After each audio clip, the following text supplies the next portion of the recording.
Well, here we go again, guys. Another Nissan Skyline to add to the collection. I seem to have an addiction to these things. It's a problem. Sorry. So, this is a lesser detailed, possibly not good model. I bought it because it was cheap. It's made by a company called F-Toys. F-Toys is known for making those plastic gashapan kind of toys. Things that come in capsules.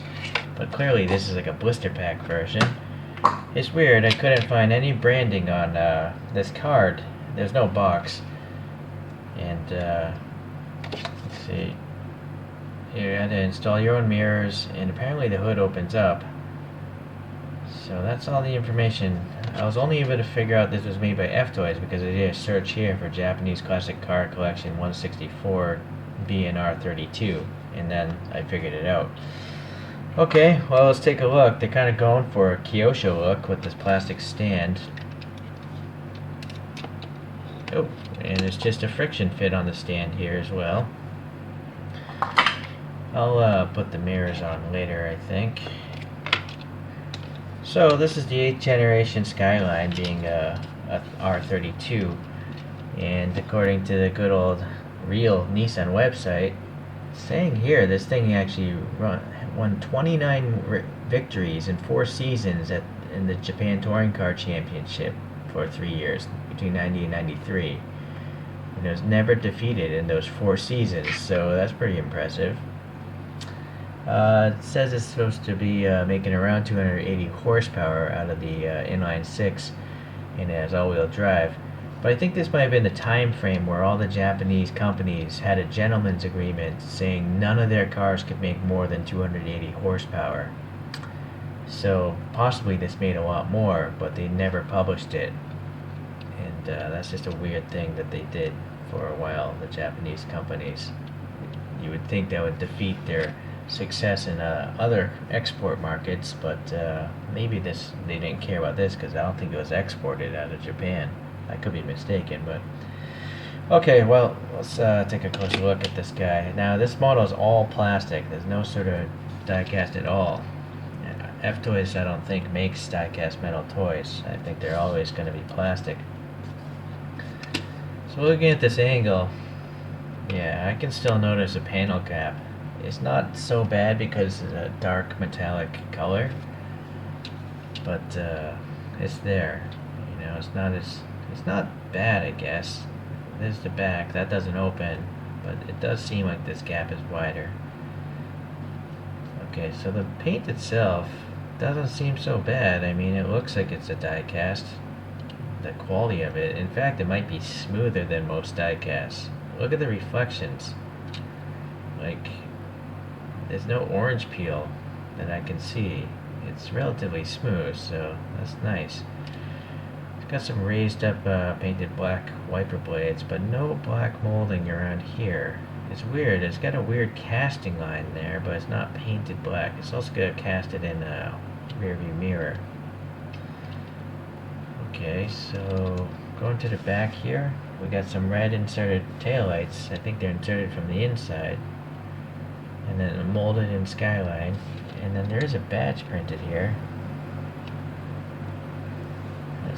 Well, it's kind of cut off. I don't know if it's a decal. No, I think it's a Tampo brand. It's just missing a bunch. And then we have a blanked off exhaust tip and no license plates. Okay. So my biggest gripe are the wheels. You know, they're blanked off, which is a... Oh, I see what they're going for. See, there's a brake caliper there. So they blanked it off thinking that's supposed to be the brake rotor. It would have been, I guess the real one didn't have cross-drilled brakes, so I would have just rather had air passing between the spokes and no brake system, because, you know, when you spin a brake system with the caliper, that kind of looks weird too, right? Or it just rests like that in this position. That would have made sense. Oh well. Let's see, there's another badge here. Yeah, this one you can read, GT. Door handles flush, looks good. Look at those mirrors. There is silver paint on the mirrors, so that's good. the front end, we got some clearer headlights and some, the way it's molded, it looks like there's two light bulbs back there, so I guess that's pretty good. Really good break between the orange and the clear. Very good. I'm not sure if this is one piece of plastic or two. Texture in the grill looks alright. These vents have a little tiny bit of depth to them, but not much. And then that grill. So there's a printed on Skyline logo of some sort there. So it looks proportional to the vehicle. It's not oversized. So let's see what a plastic engine looks like. Paint rash or contaminant.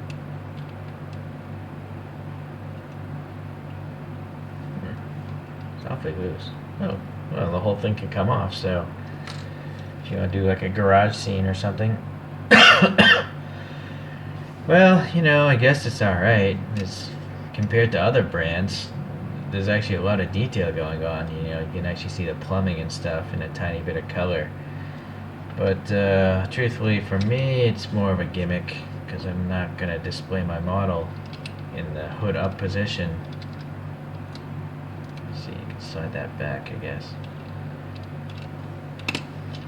And then what about this interior?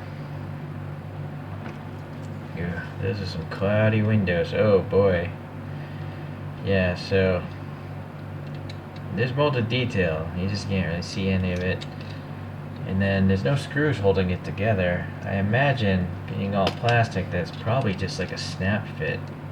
Maybe, yeah, I bet I could take that apart. There's probably some tabs, snap tabs.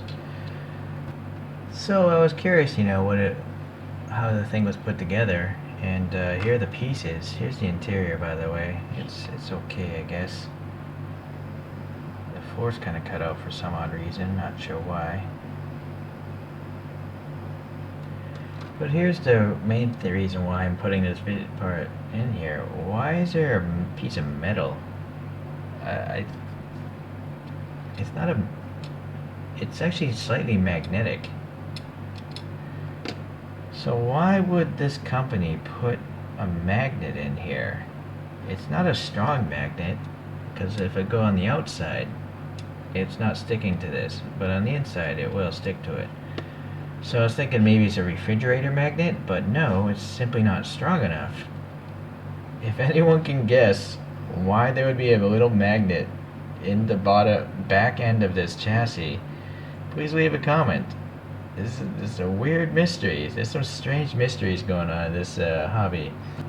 Some silver paint here on the bottom along the exhaust system and the transmission, so that's a nice detail. It's running slicks. And these tires, well, actually they are rubbery. I would have guessed they'd just be plastic, but yeah, you can see a little gap there. So those aren't rubber tires. So it's an interesting model. It's well, now I'm wondering, do I want to do a wheel swap on this? And so I did swap out the wheels after all. Those original wheels were just no good. So I have a bunch of these WORDC alloy wheels, and they're meant for Hot Wheels, so they're super large on actual scale, 1/64 scale cars. But I figured these are still better than the originals. So yeah, I guess I'm pretty happy. I did have to modify it though. I had to sand away a bunch of material here because these are staggered tires, right? So they were sticking out too much before, so I sanded out a couple millimeters, and now they're sunken under the fender.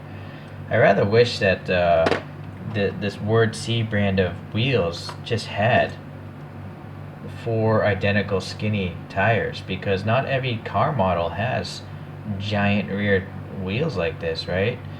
So it'd just be easier to have all the wheels be skinny like this and then use spacers. That would be great, I think, from these guys, but oh well. They're not super expensive. You might want to look these up. WORDC wheels. I think they're good for the money if you can get them for like $6 or $7, which is possible. Now these are kind of VIP style wheels, but for some reason I kind of like them on this Skyline.